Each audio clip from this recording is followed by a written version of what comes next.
الحمد لله المحمود بنعمته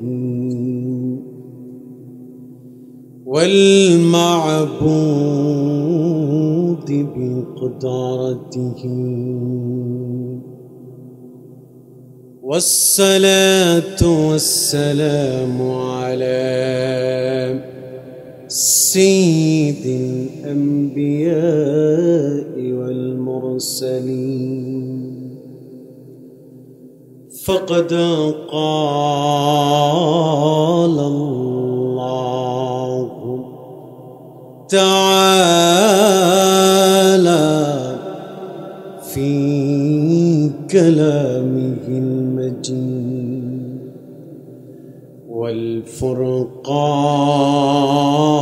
والفرقان العظيم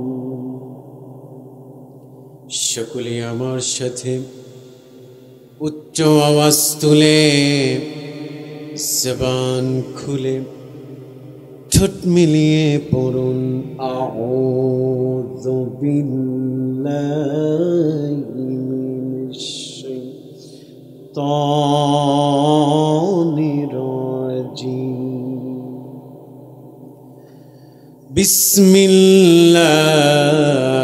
বিসমিল্লাহির রাহমানির রাহিম وقضى ربك ألا تعبدوا إلا إياه وبالوالدين إحسانا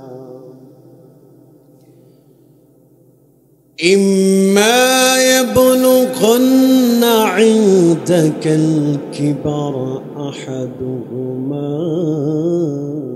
أو كلاهما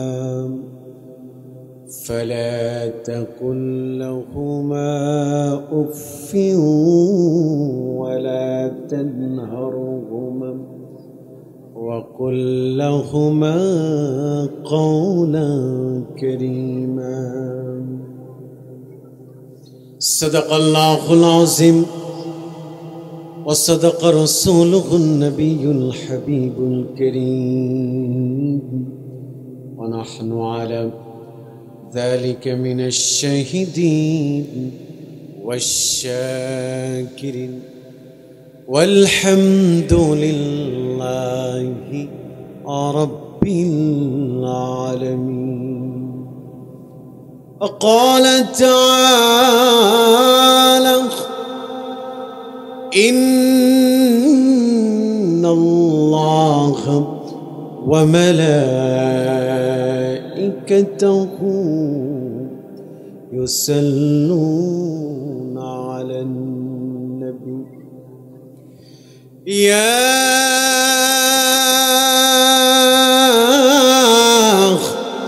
أيها الذين آمنوا صلوا عليه وسلموا تسليما اللهم صل على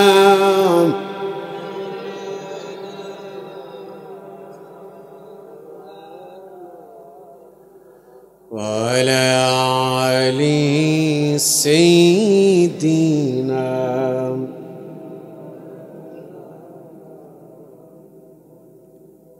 মুনম্মর কাদেরে প্রণমর কাদেরে যেতে সোনার মদিনা মুনম্মর কাদেরে প্রণমর কাদেরে যেতে সোনার মদিনা যেই মদিনা ধন্য হলো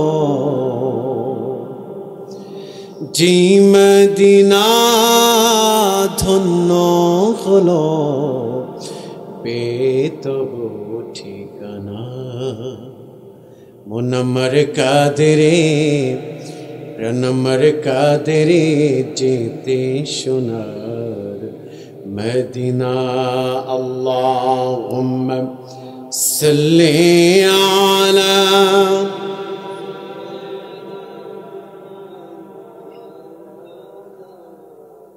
وعلى آل سيدنا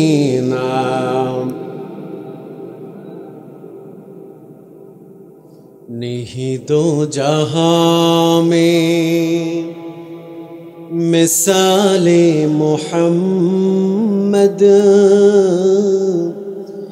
जमाले खुदा है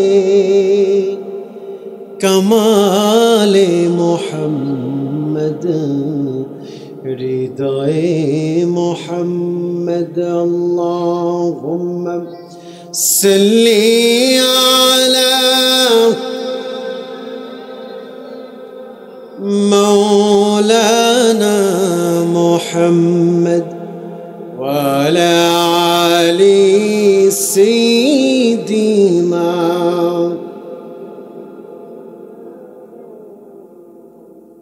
এখানে যারা আছেন দাড়ি পাকনেওয়ালা বাবারাও আছেন, যুবক ভাইরা আছেন, কেউ কি বুকে হাত দিয়ে বলতে পারবেন যে আপনার জীবনে গুনাহ নাই? এমন কি কেউ আছে বলতে পারবেন এ কথা? যদি থাকেন তাহলে দাঁড়ান, যদি থাকেন তাহলে দাঁড়ান। কেউ কি এখানে আছেন যে বলতে পারবেন হুজুর আমার জীবনে কোনো গুনাহ নাই? পারবেন কেউ বলতে? বরং আমাদের জীবনে এমন গুনাহ আছে পৃথিবীর কেউই জানে না। জানে কে? একটু দিল থেকে চিল্লায় বলেন কে? আল্লাহ জানে। সেই আল্লাহ, যে আল্লাহ সব গুনার কথা জানে, সে আল্লাহ কোনোদিন কি আমাদেরকে বেইজ্জতি করছে, অপমান করছে, মুখ থেকে খাবার কেড়ে নিছে, জমিন থেকে বের করে দিছে? দেয় নাই। আল্লাহ দয়া করে, মায়া করে, অনুগ্রহ করে আমাদেরকে ভরপুর নিয়ামত দিচ্ছে। আসুন সে রবের দিকে মোতাবজ্জু হয়ে গুনার কথা স্মরণ করে, জীবনের শেষ মাহফিল মনে করে, জীবনের শেষ জিকির মনে করে, চক্ষু দুইটা বন্ধ করে একটু মহাব্বতে জিকির করি লা ইলাহা ইল্লাল্লাহ লা ইলাহা, জোরে জোরে লা ইলাহা ইল্লাল্লাহ, সবাই লা ইলাহা লা ইলাহা ইল্লাল্লাহ লা ইলাহা, বলেন লা ইলাহা ইল্লাল্লাহ লা ইলাহা। আসমানের মালিক তুমি আল্লাহ, জমিনের মালিক তুমি আল্লাহ, হায়াতের মালিক তুমি আল্লাহ, মওতের মালিক তুমি আল্লাহ, লা ইলাহা মাশাআল্লাহ লা ইলাহা লা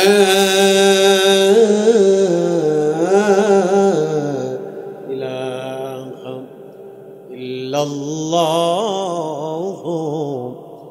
মুহাম্মাদুর রাসূলুল্লাহ সাল্লাল্লাহু আলাইহি ওয়াসাল্লাম। قالوا سبحانك لا علم لنا إلا ما علمتنا إنك أنت العليم الحكيم। আমি তোমার প্রেমের ভিখারি ইয়া রাসূলুল্লাহ, আমি তোমার প্রেমের ভিখারি ইয়া রাসূলুল্লাহ ইয়া হাবিবাল্লাহ আমি তোমার প্রেমের ভিখারি আমি তোমার প্রেমের ভিখারি ইয়া রাসূলুল্লাহ আমি তোমার প্রেমের ভিখারি ইয়া রাসূলুল্লাহ ইয়া হাবিবাল্লাহ আমি তোমার প্রেমের ভিখারি। আলহামদুলিল্লাহ। মরহুম আল আমিন ও মরহুম শরাফত আলী মৃত্যুর বার্ষিকী এবং কবরবাসীদের স্মরণে 15তম বার্ষিক ওয়াজ ও দোয়ার মাহফিল। উক্ত মাহফিলের সভাপতির আসন গ্রহণ করেছেন ডক্টর মোহাম্মদ গিয়াসউদ্দিন সাহেব বারাকাল্লাহু ফি উমরিহি। উনি আছেন, এখানে উপস্থিত আছে। সহসভাপতি ডক্টর আব্দুল মতিন সাহেব বারাকাল্লাহু ফি হায়াতিহি।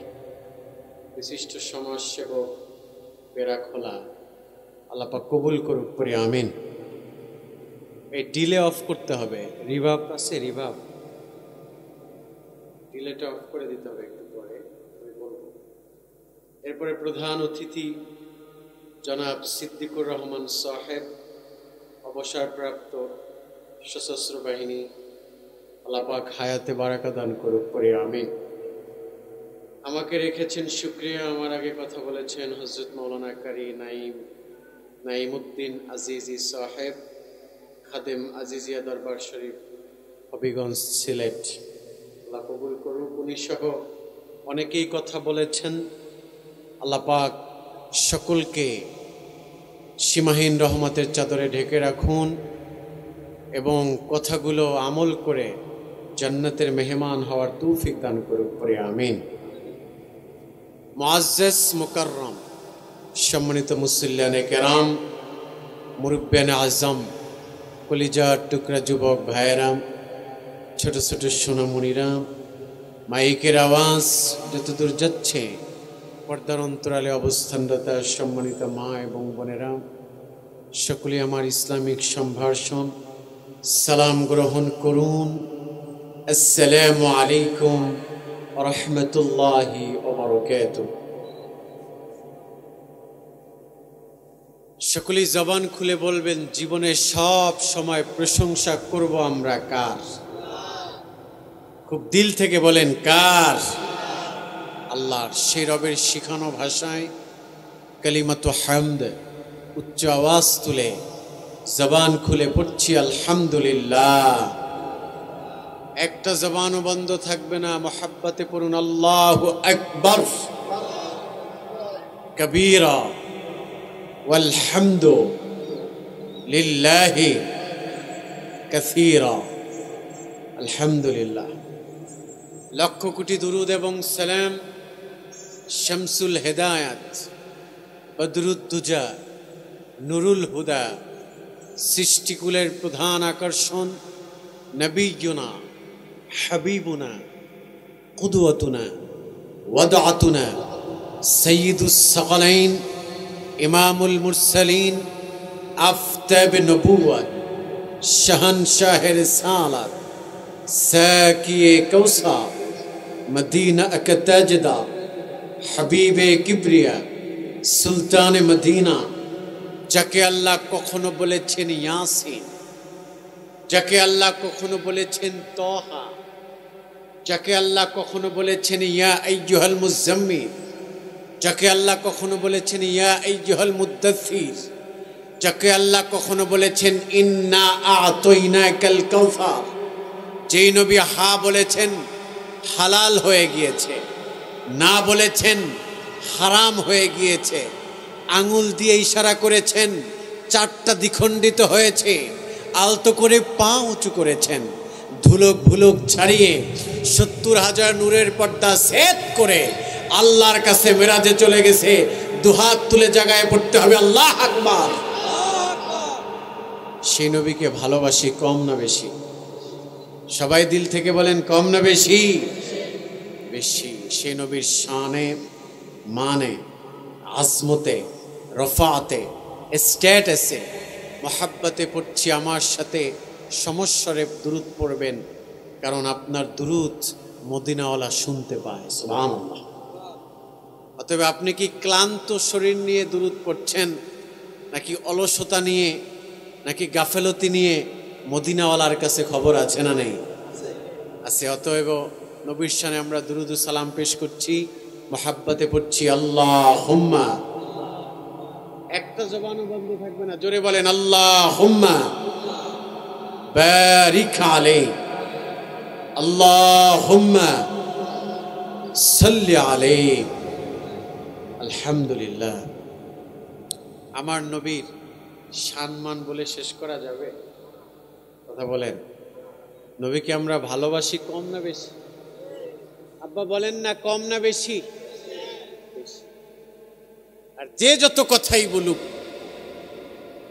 যে যত আন্দোলনের কথাই বলুক, যে যত ইসলাম কায়েমের কথা বলুক, যে যত সংসদে কোরআনের হুকুমাতের কথা বলুক, আমি বলি ভাই তুমি বলো, সমস্যা নাই, কিন্তু সেই বলার মাঝে যদি নবীকে মাইনাস করো, নবীকে যদি মাইনাস করতে চাও, তুমি কিয়ামত পর্যন্ত বলতে পারো, স্লোগান দিতে পারো, নবী ছাড়া আল্লাহ পাওয়া যায় না। ঠিক কিনা বলেন? অতএব নবীকে বাদ দিয়ে কেউ যদি কোনো কাজ করতে চায়, কশ্চিন কালেও সেখানে সাফল্য মণ্ডিত হতে পারবে না। আমার নবী হচ্ছেন শারিয়া, তিনি শরীয়ত প্রণেতা। আপনারা বুঝবেন, আশা করি শিক্ষিত মানুষ এখানে আছেন, আপনারা বুঝবেন আমার নবী হচ্ছেন শরীয়ত প্রণেতা। আমার নবী কত দামি, সুবহানাল্লাহ, বললে চোখে পানি চলে আসে। আমার নবীর আজমত কত। সাইয়েদনা আবু বকর রাদিয়াল্লাহু তাআলা আনহু তিনি বলছেন হুজুরকে, হুজুর মুসা যদি হয় কালিমুল্লাহ, ইব্রাহিম যদি হয় খলিলুল্লাহ, আদম যদি হয় সফিউল্লাহ, ফামা উতিতা মিনাল ফজল ইয়া রাসূলুল্লাহ। আপনার মর্যাদা জানতে চাই। সাইয়েদনা আবু বকর কি আমার নবীর মর্যাদা জানে না? কথা বলেন, জানে না? প্রশ্ন করছে এ কারণে, যাতে কিয়ামত পর্যন্ত যত উম্মত আসবে তারা যেন মদিনাওয়ালার সাথে গোস্তাখি না করে। ঠিক কিনা বলেন? হুজুর আপনার আজমত জানতে চাই। আল্লাহ তাআলা স্বয়ং জিবরাইলকে পাঠালেন। আল্লাহ বললেন, জবাবটা আমার নবী নিজের থেকে দিবে না, জিবরাইল চলে যাও, গিয়া নবীকে আমার জবাবটা দিতে বলো। সুবহানাল্লাহ বলেন। জিবরাইল এসে বললেন, ইয়া রাসূলুল্লাহ, আপনি আবু বকরের জবাব দিয়ে দেন, ইযা কানানতু ইসমি মা ইসমিকা ওয়া যাকারতু ইসমি হাত্তা তুযকারা মায়া। হুজুর বললেন, শোনো, জিবরাইল আমাকে বলে গেছে এইমাত্র, মুসা যদি হয় কালিমুল্লাহ, ইব্রাহিম যদি হয় খলিলুল্লাহ, মুসা যদি হয় কালিমুল্লাহ, ঈসা যদি হয় রুহুল্লাহ, স্বয়ং আল্লাহ বলেছেন আমি হচ্ছি স্বয়ং আল্লাহর হাবিবুল্লাহ। সুবহানাল্লাহ। তো দামি নবী। নবীজি বলেন, আমি যখন মেরাজে গেলাম, চতুর্থ আসমানে যখন অবস্থান করলাম, আমার সাথে সাইয়েদনা ইউসুফ নবীর সাথে দেখা হয়ে গেল। কদ উতিয়া শাতরাল হুসনি। পৃথিবীর মানুষেরা শোনো, আমি আল্লাহর কসম করে বলি, আমি যখন নবী ইউসুফের দিকে তাকালাম, মনে হলো তামাম পৃথিবীর অর্ধেক সৌন্দর্য আল্লাহ নবী ইউসুফকে দিয়েছেন। সুবহানাল্লাহ। ইমাম সুয়ুতি খাসাসে কুবরায় লিখেছেন, হাদিস টেনেছেন। সুবহানাল্লাহ। ইমাম সুয়ুতি হাদিস টেনেছেন, আম্মাজান আয়েশাকে প্রশ্ন করলো তার সঙ্গীরা, কথা শুনতেছেন মনোযোগ দিয়া, আম্মাজান আয়েশাকে প্রশ্ন করেছেন, আম্মাজান বলেন তো দেখি, আমাদের নবী বেশি সুন্দর নাকি নবী ইউসুফ বেশি সুন্দর? আমার আম্মাজানকে আয়েশা রাদিয়াল্লাহু তাআলা আনহাকে প্রশ্ন করলেন। আম্মাজান বললেন, ডেফিনেটলি আমার নবী সুন্দর। সুবহানাল্লাহ। বললেন, আম্মাজান আমার রাসূলকে দেখে তো হাত কাটলো না কেউ, কিন্তু নবী ইউসুফকে দেখে তো মিশরের নারীরা হাত কেটেছে। আম্মা জান ডেকে ডেকে বলল, শোনো শোনো, ওয়াল্লাহি লাউ রাআইতা জাবিনাহু সাল্লাল্লাহু আলাইহি ওয়াসাল্লাম, আমি বলি আল্লাহর কসম করে, যে সমস্ত নারীরা নবী ইউসুফকে দেখে হাত কেটেছে, আহারে ওই সমস্ত নারীরা যদি আমার নবীজির নূরের বদন দেখতে পেত, আমার নবীর নূরানি চেহারাটা দেখতে পেত, তাদের হাত নয়, তাদের কলিজা কেটে টুকরা টুকরা করত। সুবহানাল্লাহ। আল্লাহি লাউ রাআইনা জাবিনাহু সাল্লাল্লাহু আলাইহি ওয়াসাল্লাম, তারা তাদের কলিজা কেটে টুকরা টুকরা করত। সুবহানাল্লাহ। শোনো, শুধু তাই না, সঙ্গীদেরকে বলল, সাথীরা শোনো, নবী ইউসুফকে দেখেছে মিশরের সুন্দরী নারীরা, হাত কেটেছে, মাগার ঈমান আনে নাই। আর আমার রাসূলকে দেখে যারা ঈমান এনেছে, তারা হাত নয়, তারা কল্লা কেটেছে। ঠিক কিনা বলেন?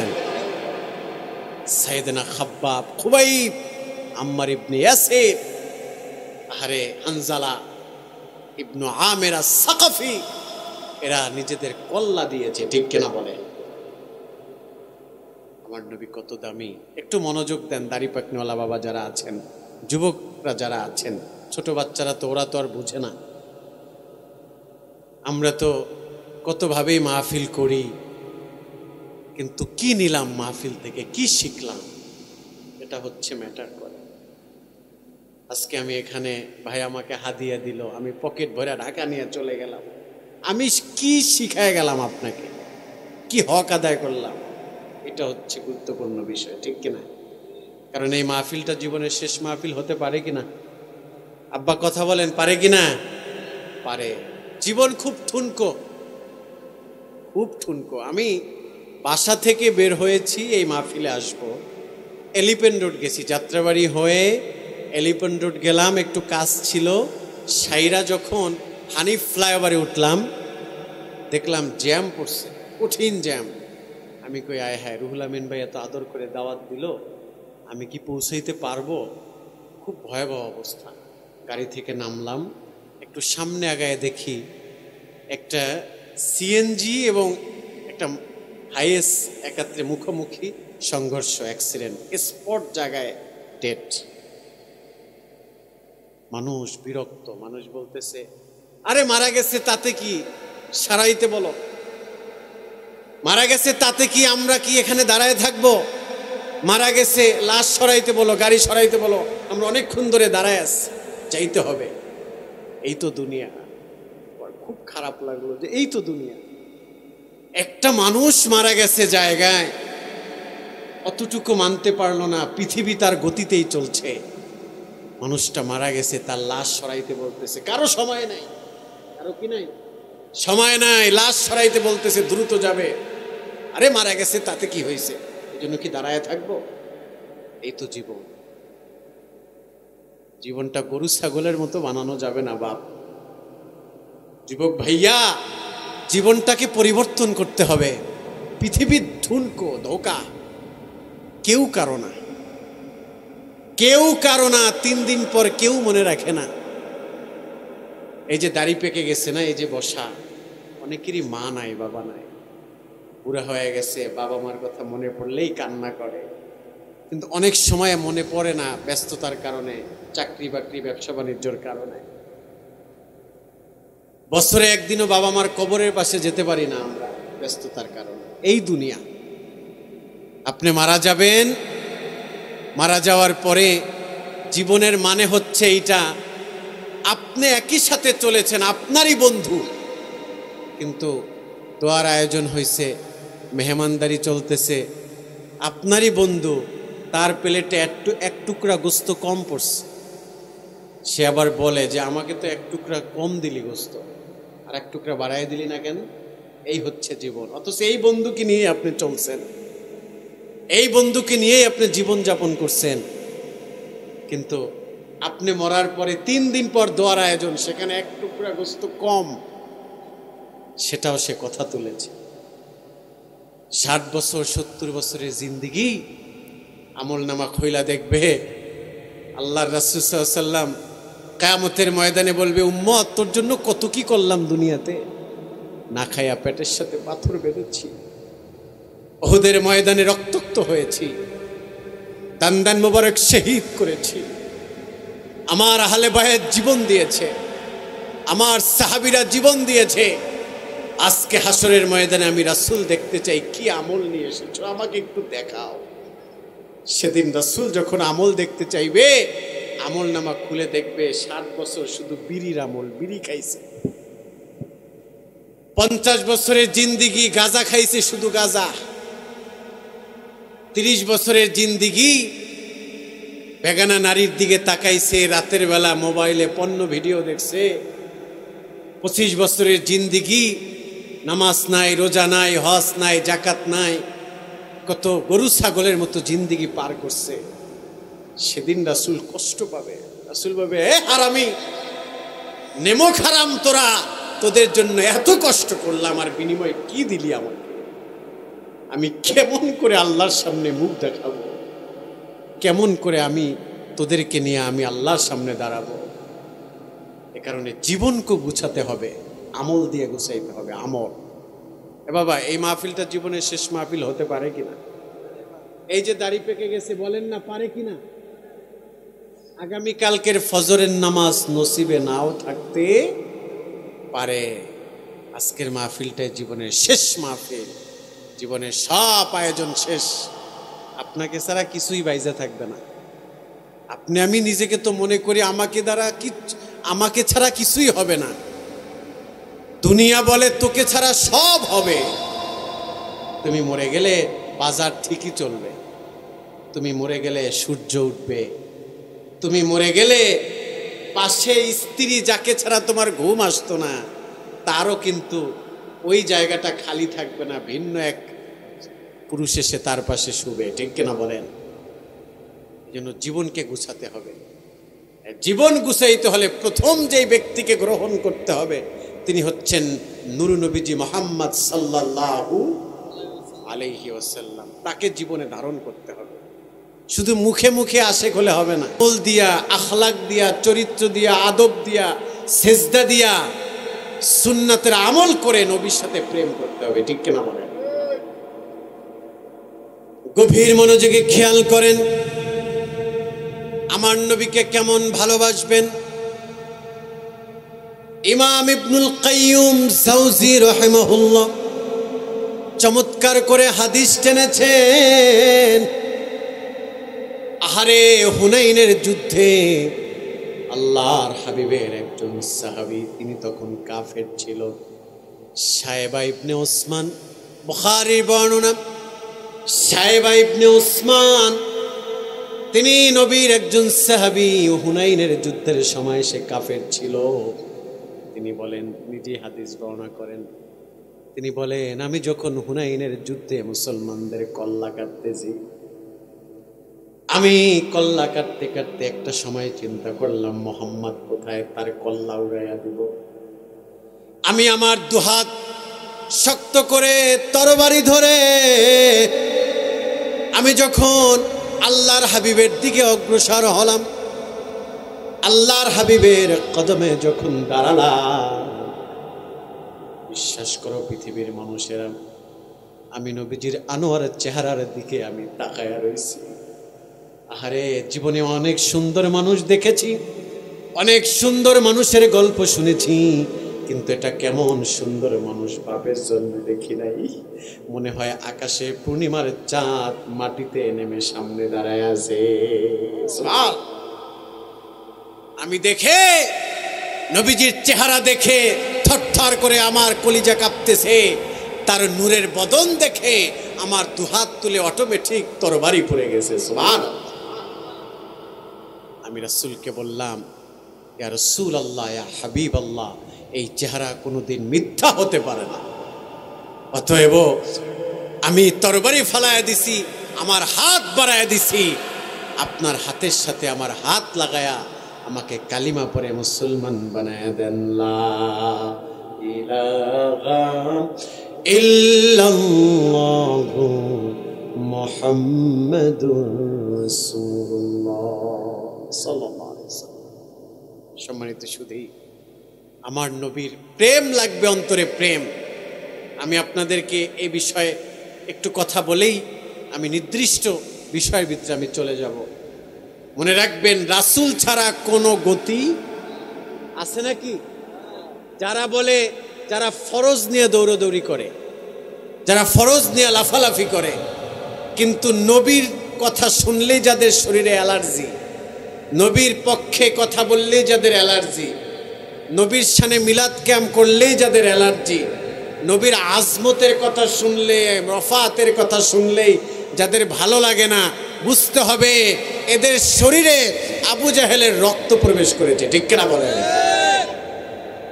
কারণ নবী বিনে পার হওয়া যাবে না। আল্লাহর খুশি যে পাওয়া যায়, নবীর ভালোবাসা, আল্লাহর খুশি যে পাওয়া যায়, নবীর ভালোবাসা।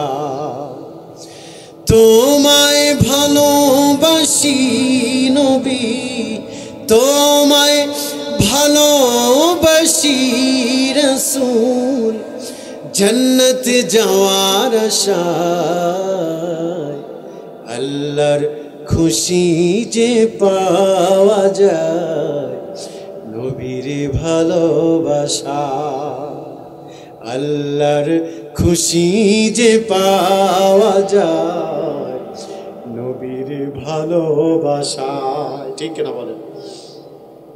আপনাদের কষ্ট হচ্ছে? কথা মনোযোগ দিয়ে শুনতেছেন তো দিলের কান লাগায় শুনবেন। নবীজি আমার এত আজমতওয়ালা নবী, সেই নবীকে কেন ভালোবাসবেন না? ইমাম তিরমিজি শামায়েলে তিরমিজিতে হাদিস টেনেছেন, সুবহানাল্লাহ, আমার নবী কত আজমতের নবী, আল্লাহু আকবার।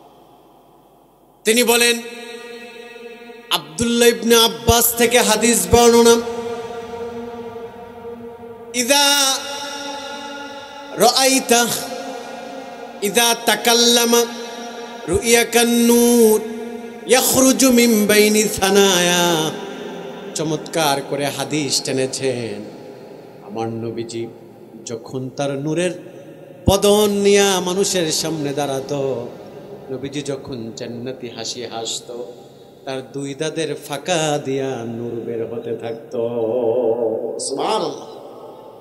ইযা তাকাল্লামা রুইয়াকান নূর ইয়াখরুজু মিন বাইনি সানায়া। নবীজি যখন কথা বলতেন, তার দুই দাঁতের ফাঁকা দিয়া নূর বের হতো। সুবহানাল্লাহ। ভাইরা আমার, বন্ধুরা আমার, নবী কেমন নবী, সেই নবীকে ভালোবাসতে হবে। সাইয়েদনা আবু বকরের নাম শুনছেন আপনারা? এই ডিলেট অফ করে দাও। কই মাইকম্যান কোথায়?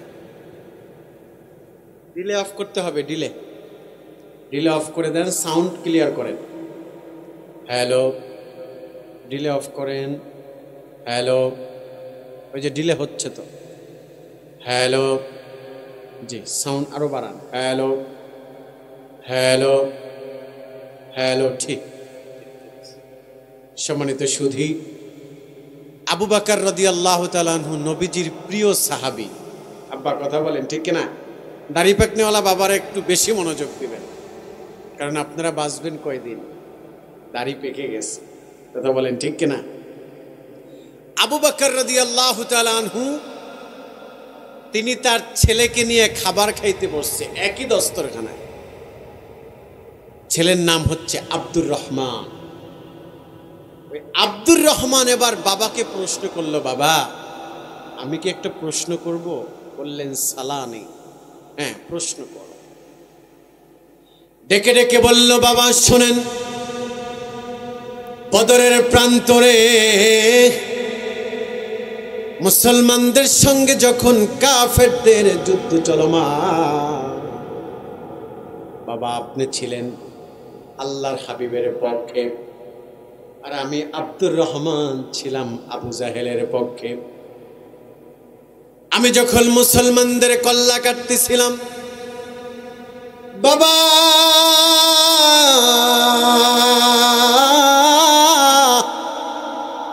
আমি যখন মুসলমানদের গর্দান কাটতেছিলাম, ও বাবা,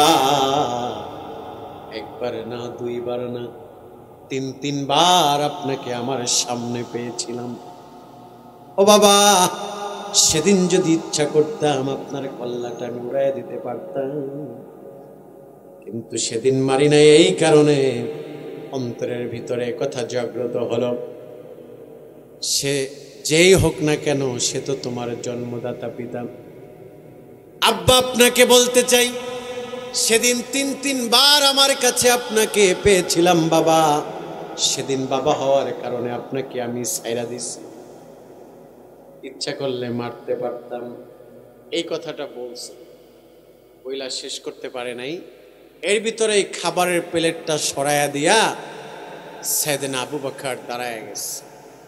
তিনি দাঁড়ায় বললেন, শোনো, তুমি তো আমাকে বদরের প্রান্তরে পাইছিলা, বদরের প্রান্তরে আমাকে পাইছিলা। আমি বাবা হওয়ার কারণে তুমি আমাকে মারো নাই, ছাইরা দিছো।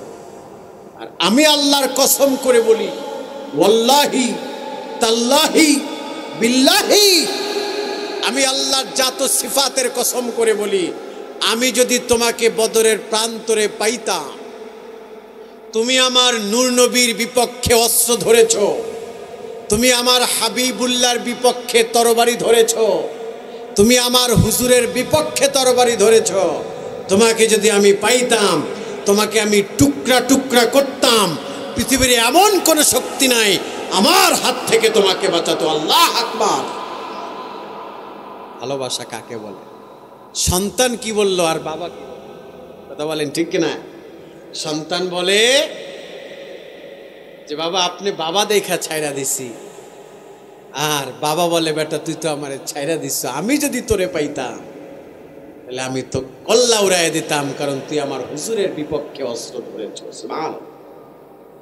আল্লাহর হাবিবে কারণেই তার জান্নাতি জবানে মুবারকে বলেন, হে আমার উম্মতেরা শোনো,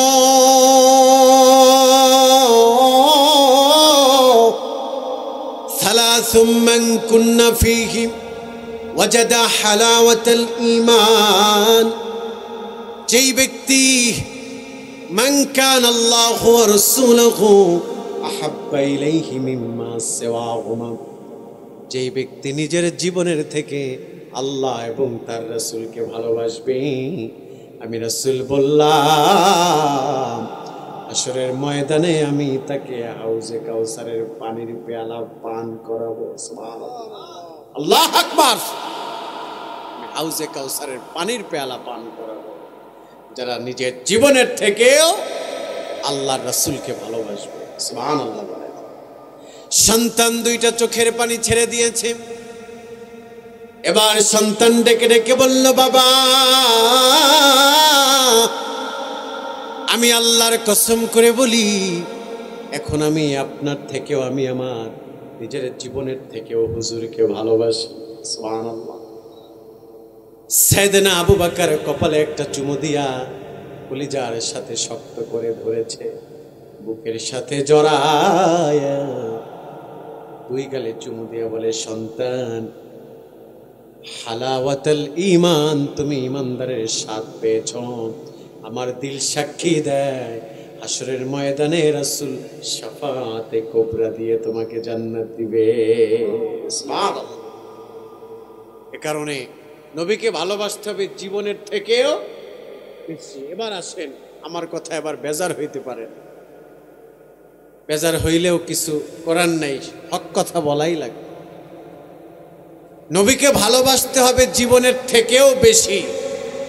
মুখে মুখে নবীর প্রেম দেখালে কাজ হবে না, প্রেম দেখাতে হবে আমলে, আখলাকে, আদবে, সিরাতে, সুরাতে, নামাজে, মুশাহাদায়, তাহজিবে, তামাদ্দুনে, সব জায়গায় নবীর প্রেম দেখাতে হবে আমল দিয়া। ঠিক কিনা বলেন?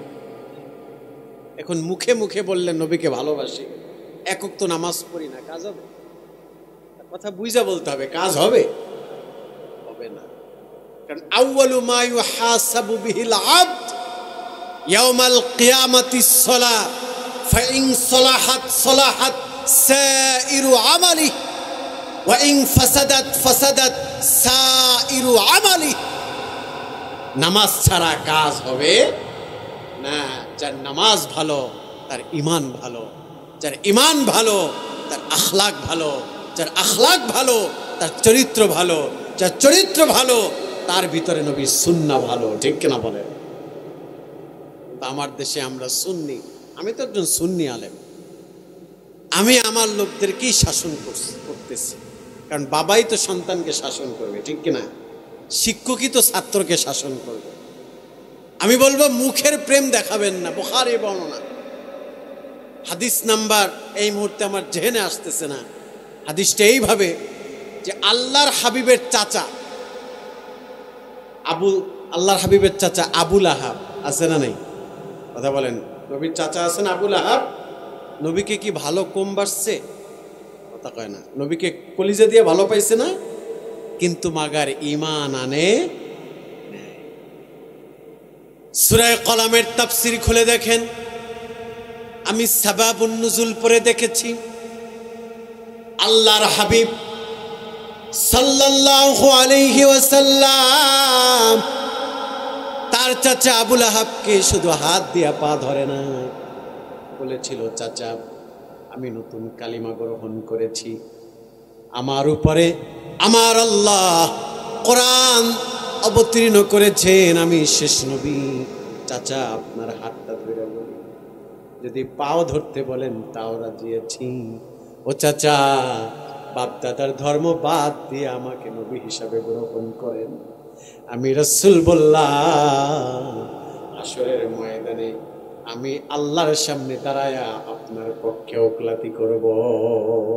সুবহানাল্লাহ। সেদিন আবু লাহাব বলছিল, ভাতিজা তোমাকে কলিজা দিয়া ভালোবাসি, কিন্তু এই বলে এইটা না যে তোমার নতুন ধর্মকে আমার লালন করতে হবে। নাউজুবিল্লাহ। ভালো, কিন্তু নবীর চাচাও তাকে বেসেছে, কিন্তু ঈমান আনে নাই, ইবাদত পালন করে নাই।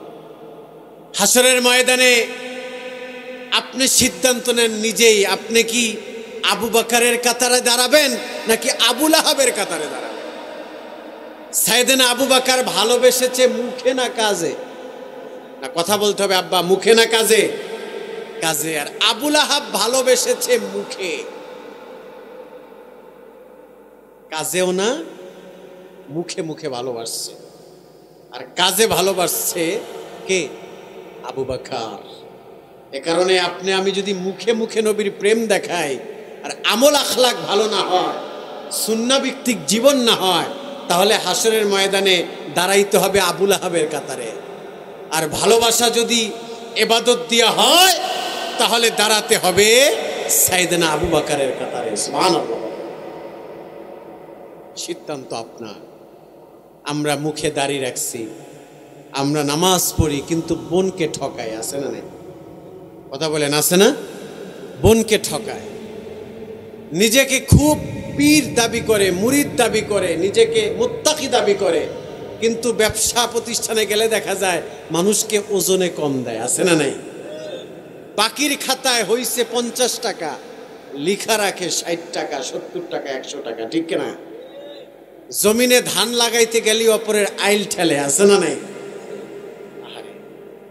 নবীর ওয়ারিস যারা, তাদের জীবন থেকে আদনা একটা সুন্নাত ছুটবে না, আদনা একটা সুন্নাত ছুটবে না। ঢাকা বিশ্ববিদ্যালয়ের নাম শুনছেন আপনারা?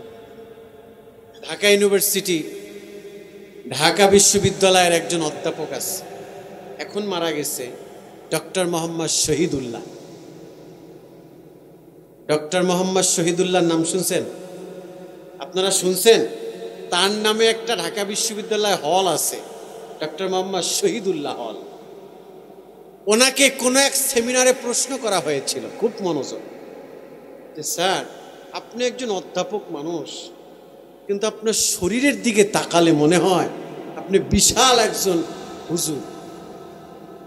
আপনার শরীরের দিকে তাকালে মনে হয় আপনি বিশাল একজন আলেম, কিন্তু আপনি তো একজন জেনারেল শিক্ষিত মানুষ, কারণটা কি? গভীর মনোযোগে কান খাড়া করেন।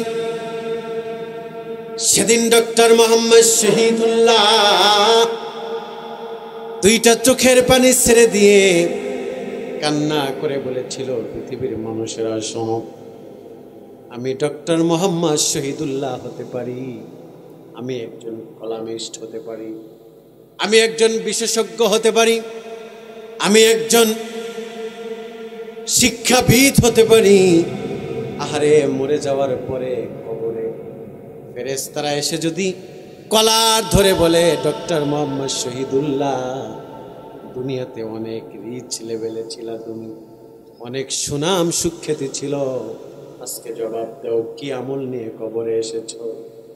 সেদিন যদি কোনো আমার নেক আমল দেখাতে না পারি, আমার মুখে দাঁড়িয়ে আছে, কোনোদিন আমি খুর লাগাইনি, সেদিন আমি ফেরেশতাদের সামনে দাঁড়ায় বলবো, আমার মুখে দাঁড়িয়ে আছে, আমল নাই, করতে পারি নাই, এই দাঁড়ির বিনিময় হলেও আমাকে রাসূলুল্লাহর সঙ্গে সাক্ষাৎ করায় দেওয়া লাগবে। সুবহানাল্লাহ, চিল্লায় বলেন আল্লাহু আকবার। এগুলাই নাজাতের উসিলা হবে। এ কারণে সুন্নাত লাগবেই জীবনে। নামাজের প্র্যাকটিস করতে হবে, পর্দার প্র্যাকটিস করতে হবে, মানুষকে ইনসাফ ভিত্তিক লেনদেন করতে হবে, মানুষের সাথে সদ আলাপ করতে হবে, মানুষকে ইনসাফের কথা শোনাতে হবে। সম্মানিত সুধী, আর বেশি বেশি নবীর দুরুদের আমল করতে হবে। সুবহানাল্লাহ, দুরুদের আমল। ইমাম বুখারী বলেন, চমৎকার করে একটা কওল লিখে গিয়েছেন। তিনি বলেন, কেউ যদি নবীকে দেখতে চায়, সে যেন প্রতি এশারের নামাজের পর নামাজের মুসাল্লায় বসে 201 বার দুরুদের আমল করে। কয়বার? সবাই বলেন কয়বার? 201 বার যেন দুরুদের আমল করে। এই আমলটা প্রমাণিত, যুগে যুগে আল্লাহর ওলিরা এইভাবেই ওলি হয়েছে। কেউ যদি নবীকে স্বপ্নে দেখতে চায়, আজকে আমল শিখায় গেলাম, এটা একটা ক্লাস, আজকে একটা আমল দিয়ে গেলাম আপনাদের। আজকে এটাই মনে করবেন মূল সম্পদ। কোন ব্যক্তি যদি এশারের নামাজের পরে নামাজের মুসাল্লায় বসে 201 বার দুরূদ পড়ে, একবার, কয়শো একবার? সবাই বলেন, সবার জবান খুলে বলতে হবে, কয়শো? 201 বার। শক্তিশালী একটা আমল, বলে গেলাম আজকে। যদি না ফল পান, আমাকে ঢাকা গিয়ে ধরবেন রুহুল আমিন ভাইয়ের মাধ্যমে, হুজুর আপনি আমল শিখায় গেছেন, কাজ হয় না, আপনার মেয়ে কথা শোনে না, স্ত্রী কথা শোনে না, বিদেশে যাবেন, কাগজপত্র হচ্ছে না, দশের সমস্যা, দেশের সমস্যা, ব্যবসার সমস্যা, সংসারের সমস্যা, মানসিক সমস্যা, যত সমস্যা, আপনি আমলটা আজকে থেকে করবেন, আমি শিখায় গেলাম। এশারের নামাজের পরে 201 বার দুরুদের আমল করবেন, যে কোনো দুরুদ, শুধু সাল্লাল্লাহু আলাইহি ওয়াসাল্লাম, সাল্লাল্লাহু আলাইহি ওয়াসাল্লাম, অথবা আল্লাহুম্মা সাল্লি আলা মুহাম্মদ, আল্লাহুম্মা সাল্লি আলা মুহাম্মদ, আল্লাহুম্মা সাল্লি আলা মুহাম্মদ, যে কোনো দুরুদ। কয়শো একবার? কয়শো একবার? 201 বার করবেন, সর্বনিম্ন 15 দিন। প্রতিদিন এশার নামাজের পরে করবেন। আল্লাহর কাছে যা চাইবেন, যা চাইবেন, আল্লাহ তাআলা তার হাবিবের তোফায়েলে আপনি আল্লাহর কাছে যা চাইবেন, সব মুসিবত আল্লাহ দূর করে দিবে। সুবহানাল্লাহ বলেন। কি করা যাবে না আমলটা? আমাদের জীবনে হতাশা আছে না নাই? বিপদ আছে না নাই? আছে। এই আমলটা করবেন। এই আমলটা করে যদি প্রতিদিন বুকে ফু দিয়া শুয়া যাইতে পারেন, তাকদীর যদি ভালো হয়, নসিব যদি খুশনসিব হয়, রাতের বেলা মদিনাওয়ালার সাথে সম্পর্ক হয়ে যেতে পারে। সুবহানাল্লাহ। রাতের বেলা নবীর দিদার হয়ে যেতে পারে। আর যারা নবীকে একবার দেখে, তাদের জন্য জাহান্নাম হারাম, জান্নাত ওয়াজিব হয়ে যায়। সুবহানাল্লাহ। সম্মানিত হাজিরিন, তাই আপনাদেরকে আমি বলতে চাই, আরজ করতে চাই, জীবনটা বড্ড বেশি ছোট, হেলায় ফেলায় সময়টাকে নষ্ট করবেন না, সময়কে মূল্যায়ন করুন, কারণ জীবনের হিসাব দিতে হবে আল্লাহর কাছে। সাইয়েদনা ওমর রাদিয়াল্লাহু তাআলা আনহু 3 দিন ধরে না খাওয়া, আরে যিনি খলিফাতুল মুসলিমিন, যিনি আল্লাহর হাবিবের ওফাতের পরে যিনি রাষ্ট্রনায়ক হয়েছিলেন। দিলের কান লাগায়া শোনেন, দিলটাকে নরম করে দেন। 3 দিন ধরে না খাওয়া, 3 দিন পরে একটু খেজুর আর একটু পানি খাবার খাচ্ছে। নবীজি সফর থেকে এসে দেখে সাইয়েদনা ওমর 2টা খেজুর আর একটু পানি খাইতেছে। আল্লাহর হাবিব 2টা চোখের পানি ছেড়ে দিয়ে বললেন, ওয়াল্লাহি লা তুসআলু আন হাদান নাইম। আমি রাসূল বললাম, এই যে দিনের জন্য কষ্ট করেছো, 3 দিন পর রোজা খুলে একটু পানি আর একটু খেজুর খাইলা, এটাও কিয়ামতের ময়দানে মিজানের পাল্লাকে ভারী করে দিবে। সুবহানাল্লাহ। অতএব জীবনটাকে গুছাও, জীবনটাকে আলোকিত করো। সম্মানিত সুধী, এ কারণে নবীকে ভালোবাসবেন মুখে না কাজে। বলেন মুখে না কাজে?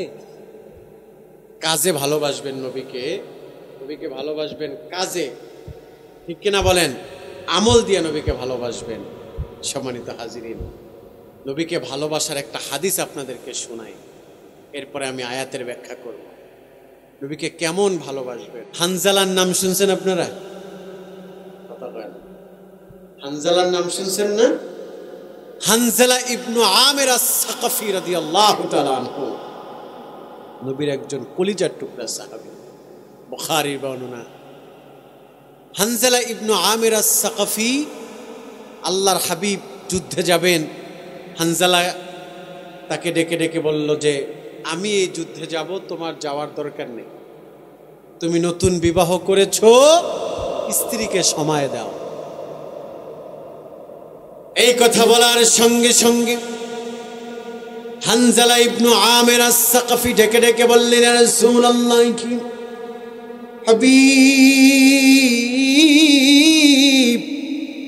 আপনি যুদ্ধে যাবেন আর আমি আমার স্ত্রীর সাথে সময় পার করব, এটা কশিনকালেও হতে পারে না। আল্লাহর হাবিব হাতটা ধরে একটু চাপ দিলেন, বলল, রাসূল যেটা বলেছে মেনে নাও। আর কথা বাড়ান নাই, মেনে নিয়েছে। আল্লাহর হাবিব যুদ্ধের ময়দানে চলে গেছে, উহুদের প্রান্তরে নবীজি চলে গেছে। ভাইরা আমার, বন্ধুরা আমার, হানজালা ইবনু আমির আস-সাকাফি স্ত্রীর সাথে সময় পার করেছে। গভীর রজনীতে একটা মৃদু বাতাসের শব্দ আসতেছে, উতিলা মুহাম্মদ, আল্লাহু আকবার। নবীজি শহীদ হয়ে গেছেন এমন একটা ওয়ার্ড তার কানে ভেসে আসছে। তিনি ঢুকেছিলেন গোসল করার জন্য। এই বাচ্চারা কথা বলো না। তিনি গোসলের জন্য ঢুকেছেন ওয়াশরুমে। গভীর রাতে একটা মৃদু বাতাসের শব্দ আসলো, কুতিলা মুহাম্মদ, নবীজি শহীদ হয়ে গেছে। এই কথা শোনার পরে তিনি আর থাকতে পারলেন না। ওয়াশরুমে দরজা খুলতে বলল স্ত্রীকে। স্ত্রী দরজা খুলল, বলল, স্ত্রী, আমার নাঙা তলোয়ারটা আমার হাতে দাও। ভাইরা আমার, বন্ধুরা আমার, যখন বলল নাঙা তলোয়ারটা আমার হাতে দাও, স্ত্রী ডেকে ডেকে বলল, স্বামী, আজকের রাতটা আপনার আমার জীবনের শ্রেষ্ঠ রজনী, আজকের রাতটা আপনার আমার জীবনের গুরুত্বপূর্ণ একটা রাত। এই রাতে কেন আপনি তরবারি চাচ্ছেন বলেন? আল্লাহর হাবিবের এই কলিজার টুকরা সাহাবীকে যখন বলা হলো, হানজালা 2টা চোখের পানি ছেড়ে দিয়ে বলল, স্ত্রী শোনো, কে যেন বলে গেল আমার নবীজি শহীদ হয়ে গেছে। আমার জীবনের কি মূল্য আছে? যে হানজালা নবীকে আর দেখতে পাবে না, এই জীবন হানজালা চায় না। নবীজির পিছনে নামাজ আদায় করতে পারবো না, এমন জীবন আমি চাই না। নবীজির নূরের বদন দেখতে পাবো না, নবীজির আনোয়ার চেহারা দেখতে পাবো না, তার কদম মোবারকে চুমু দিতে পারবো না, এমন জীবন হানজালা চায় না। স্ত্রীকে বলল, স্ত্রী শোনো, নাঙা তলোয়ারটা দাও আর বিদায় দাও, দেখা হবে হাসরে যদি শহীদ হয়ে যায়। আমার দিল কেন জানি সাক্ষী দেয় এই রাতটাই আমার জীবনের শেষ রাত। আমার দিল কেন জানি সাক্ষী দেয় এই দেখাই আমার জীবনের শেষ দেখা। যদি শহীদ হয়ে যায় মন খারাপ করো না, হাসরের ময়দানে, কিয়ামতের ময়দানে আল্লাহর হাবিবের কদমে আমাদের সাক্ষাৎ হয়ে যাবে। স্ত্রী তরবারি দিল, কপালে একটা চুমু দিয়ে বলল, স্ত্রী মন খারাপ করো না, দেখা হবে হাসরে যদি আমি শহীদ হয়ে যাই।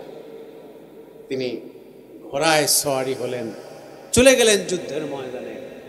যুদ্ধের ময়দানে যাওয়ার পরে তিনি গভীরভাবে যুদ্ধে লিপ্ত হয়ে গেলেন। তিনি যুদ্ধে লিপ্ত হয়ে গেলেন, তিনি যুদ্ধ করছেন। আহা, ডানেও তাকাচ্ছেন না, বামেও তাকাচ্ছেন না, তিনি যুদ্ধ চালাচ্ছে। তিনি কচু কাটা কাটতেছে, কাফেরদের কল্লা ফালাইতেছে একদম গণহারে। কাফেরদের মেজাজ গেছে খারাপ হয়ে, যে একা মানুষ কিভাবে কল্লা ফালাইতেছে দেখো। এই কথা চিন্তা করে কাফেরের লিডার বলল, এই আগে হানজালারে ঠেকাও, তারপরে বাকিগুলা দেখব। হানজালাকে চতুর্মুখী গ্রাউ করে ফেলল। তীরের পরে তীর, আঘাতের পরে আঘাত, তীরের পরে তীর, আঘাতের পরে আঘাত। আঘাত করতে করতে করতে করতে তাকে কত বিক্ষত করে দিল। আঘাত করতে করতে জায়গায় শহীদ করে দিল। আল্লাহর হাবিব যুদ্ধ শেষ হওয়ার পরে সাহাবীদেরকে ডেকে ডেকে বলল, সাহাবীরা শোনো, যারা যুদ্ধের ময়দানে শহীদ হয়ে গেছে তাদের লাশগুলো বের করো। আমি রাসূল হুকুম দিলাম বিনা গোসলে তাদের দাফন কাফন করে দাও। সুবহানাল্লাহ।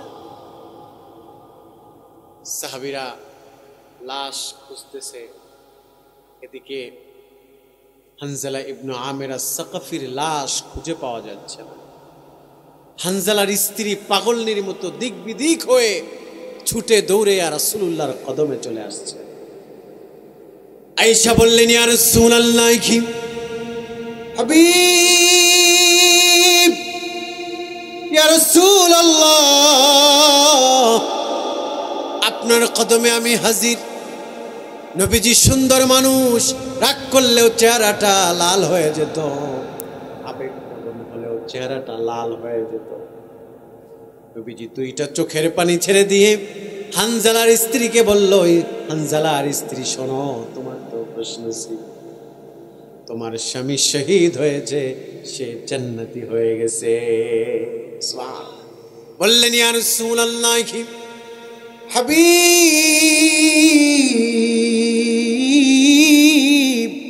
আমি তো আমার স্বামীর শহীদের কথা শুনে আসি নাই, আমি দেখতে এসেছি আমার রাসূলুল্লাহর শরীর থেকে একটা ফোঁটা রক্ত ঝরল কিনা।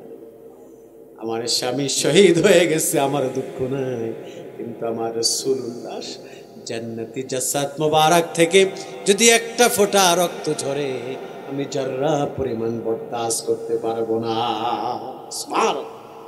আর একটা খবর দিতে এসেছি, সেই খবরটা হলো, ওয়াকানা জুনুবান ফিল লাইল, আমার স্বামীর সাথে আমি টাইম স্পেন্ড করেছি, আমার স্বামী নাপাক। ইয়া রাসূলুল্লাহ, আপনি তো হুকুম করে দিয়েছেন যারা শহীদ হয়েছে বিনা গোসলে দাফন কাফন করার জন্য, কিন্তু আমার স্বামী আমার সাথে সময় পার করেছে, সে তো নাফাক। ইয়া রাসূলুল্লাহ, তাকে আপনি পবিত্র করে তাকে কবরে রাখবেন।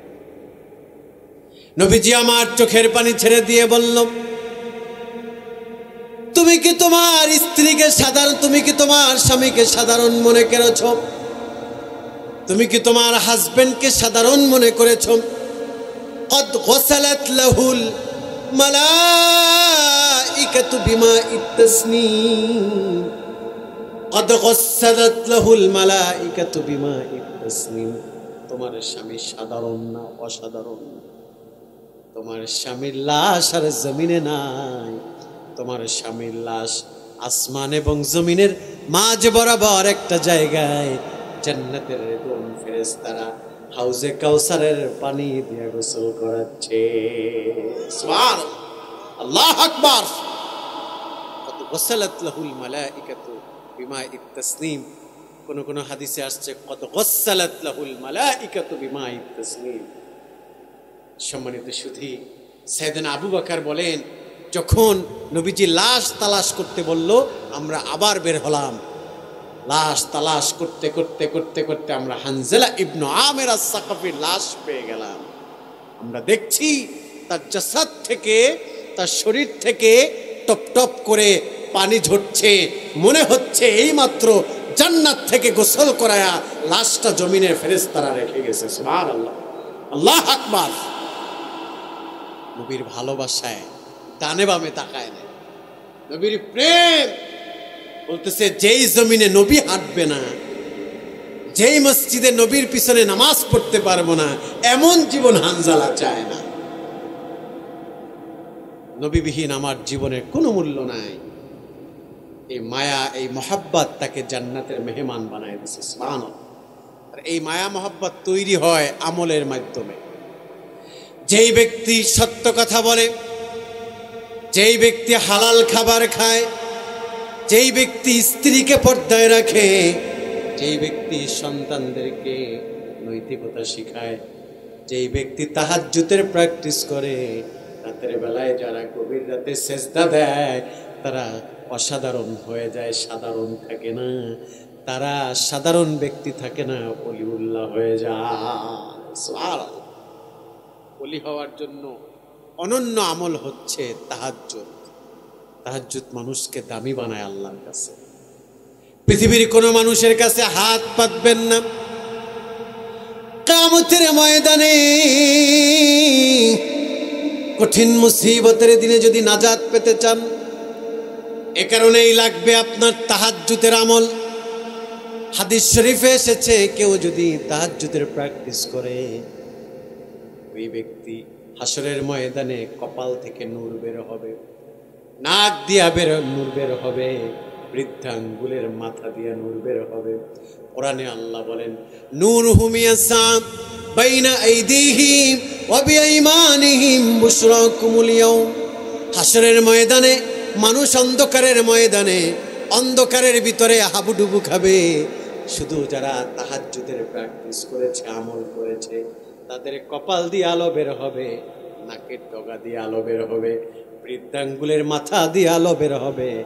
ওই আলোয় আলোকিত হয়ে রাস্তাটা চিনতে পাবে, আর ওই রাস্তা ধরে ধরে তারা জান্নাতে পৌঁছাবে। সুবহানাল্লাহ। তাহাজ্জুদ। রাসূল সাল্লাল্লাহু আলাইহি ওয়াসাল্লাম যখন মদিনায় গেলেন, মদিনায় যাওয়ার পরেই প্রথম নসিহত করলেন, আফসুস সালাম, তোমরা মানুষকে সালাম দাও। ওয়া আতঈমুত তুআম, তোমরা মানুষকে খাবার খাওয়াও। বুখারীর হাদিস। ওয়াসাল্লু বিল-লাইল, ওয়াসাল্লু বিল-লাইল ওয়ান নাসু নিআম তাদখুলুল জান্নাতা বিসালাম। আর রাতের বেলা মানুষ যখন ঘুমায়া যায়, তখন তোমরা তাহাজ্জুদের প্র্যাকটিস করো। সুবহানাল্লাহ। সিজদায়ে নত হও, ও সুরু ছাড়ো,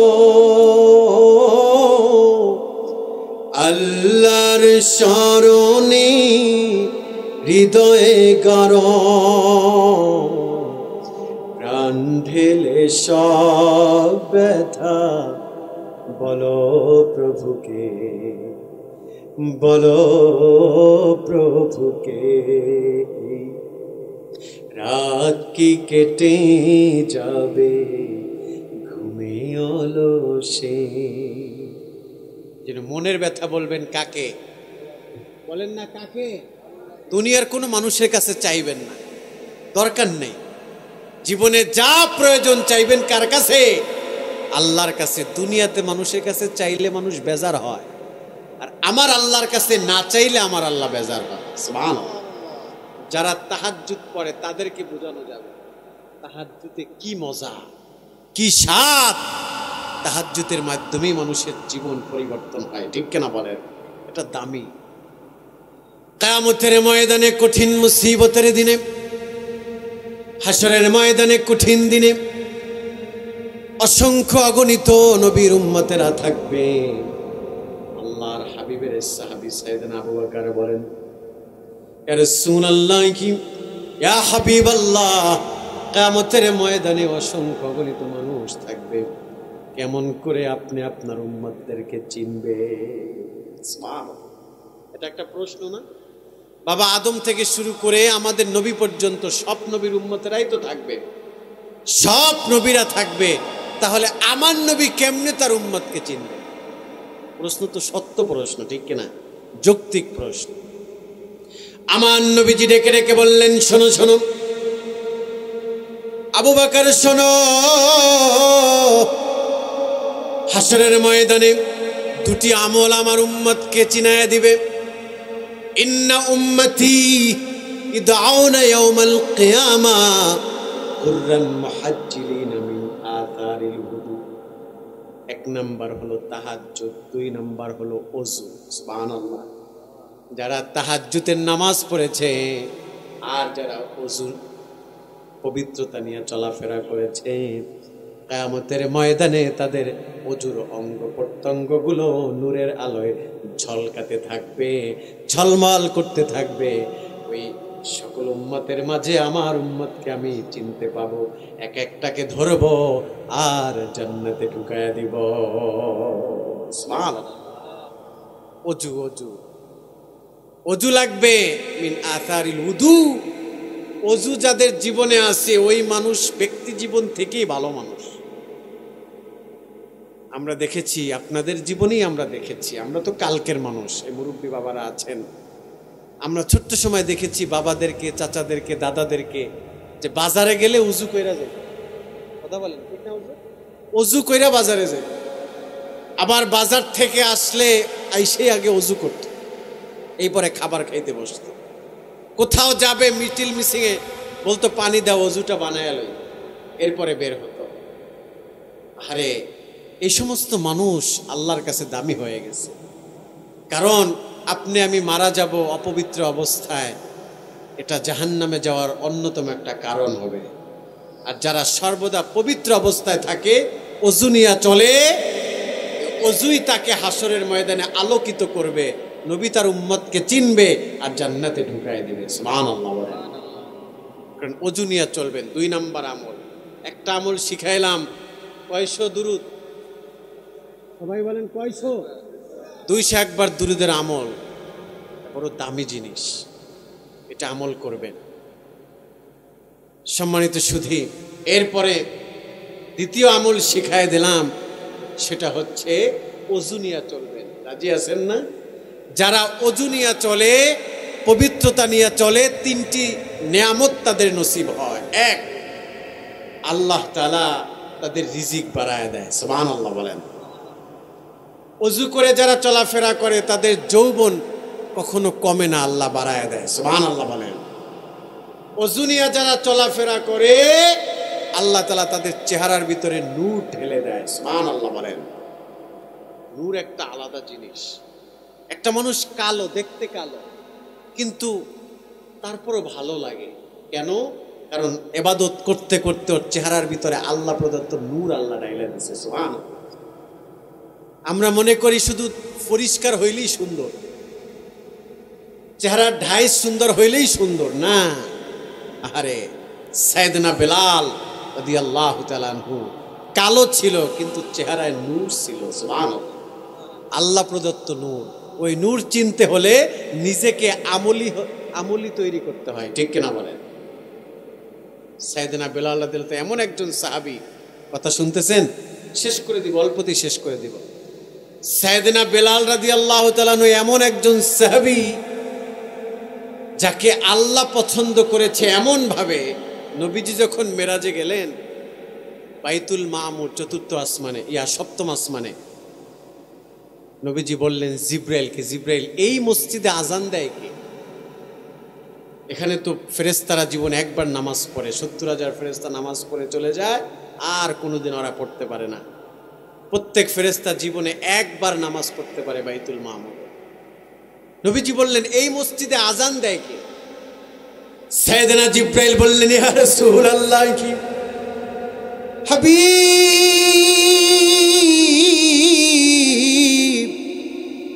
এই মসজিদে আজান কেউ দেয় না, আপনার কালো হাবশি বেলাল যখন মদিনায় আজান দেয়, ওই আজানের শব্দ আকাশ বাতাস ধুলক ভুলক ছাড়িয়ে সিদরাতুল মুনতাহা পর্যন্ত পৌঁছে যায়। ওই আজান যখন বাইতুল মামুরে শুনে, তখনই তারা নামাজ আদায় করে। মানুষটা কালো কিন্তু দিলটা ভালো, মানুষটা কালো দিলটা বড্ড বেশি আলো। এই জন্য আল্লাহ বলছেন, ইল্লা মান আতাল্লাহ বিকলবিন সালিম।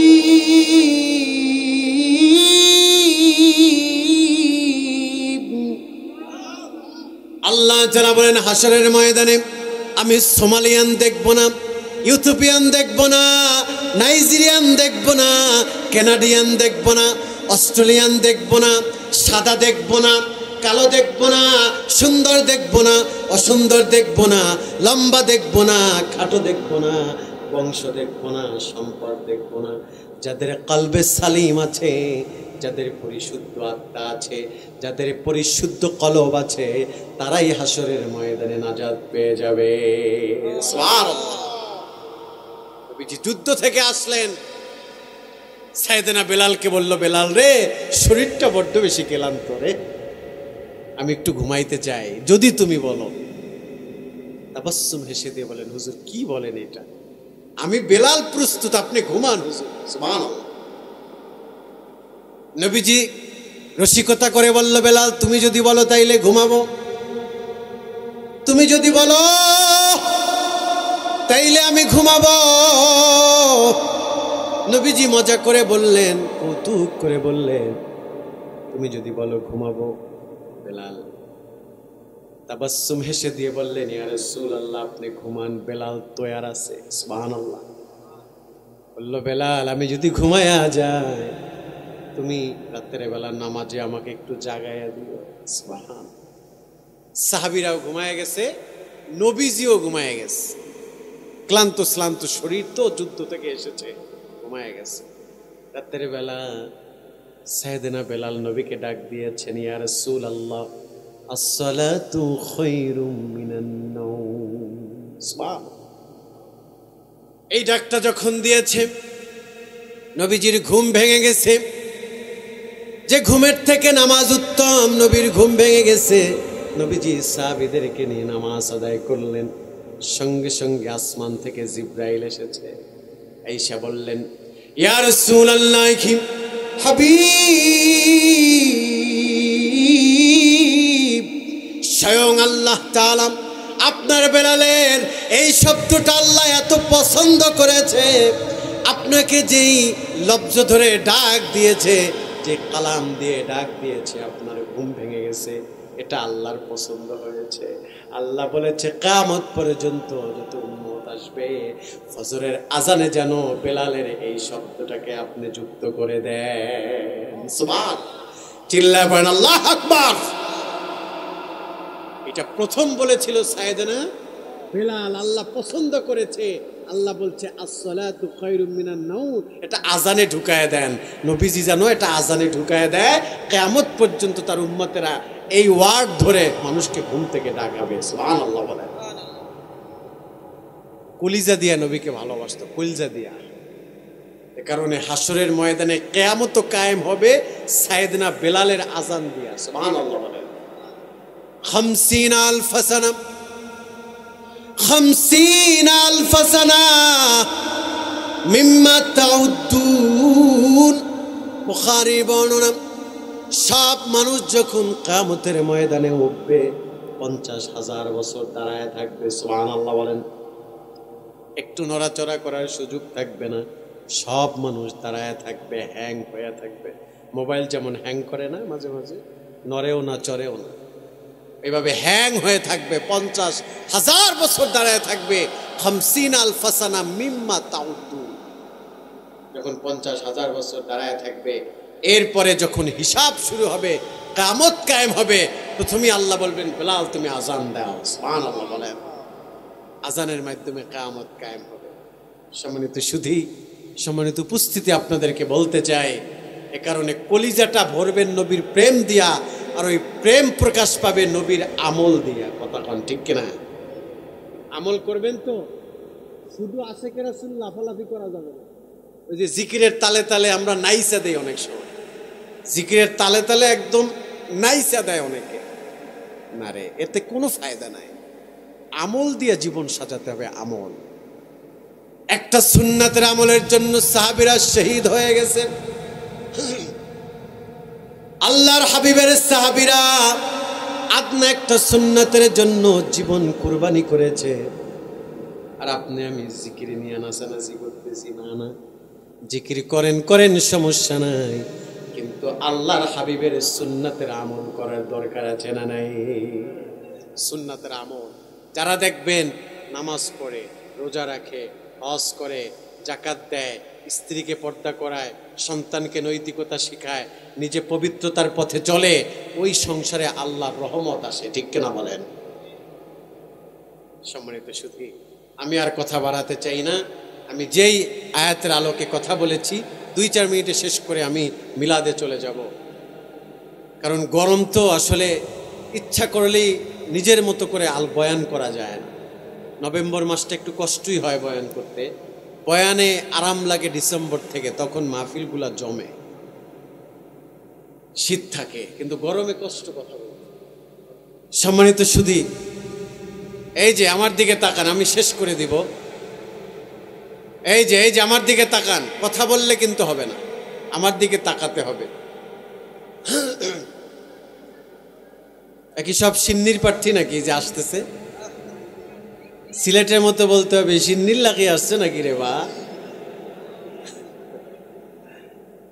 সিলেটে বলে ইতা কোনো কথা নি রে বা, সারাক্ষণ মাঠে পাইলাম না, কিন্তু সিন্নির সময় মাঠ বইরা গেছে, ইতা কোনো কথা নি রে বা।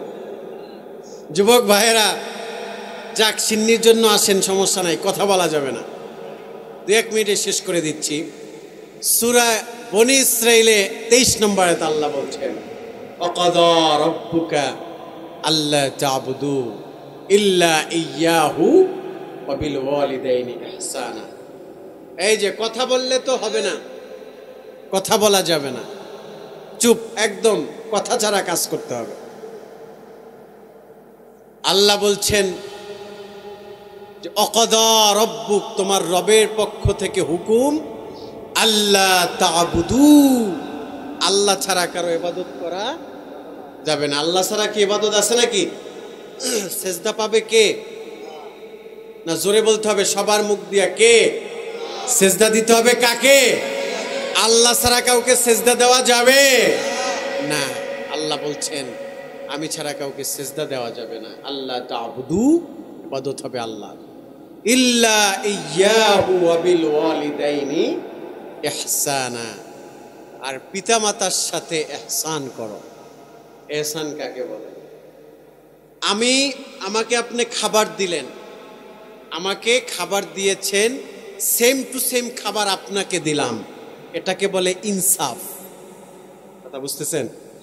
আপনার যেমন রুহুল আমিন ভাইয়ের বাসায় আমি খাইলাম, ঢাকার বাসায় যখন সে আমার বাসায় যাবে, আমি এই খাবারটাই তাকে খাওয়াইলাম, এটাকে বলে ইনসাফ।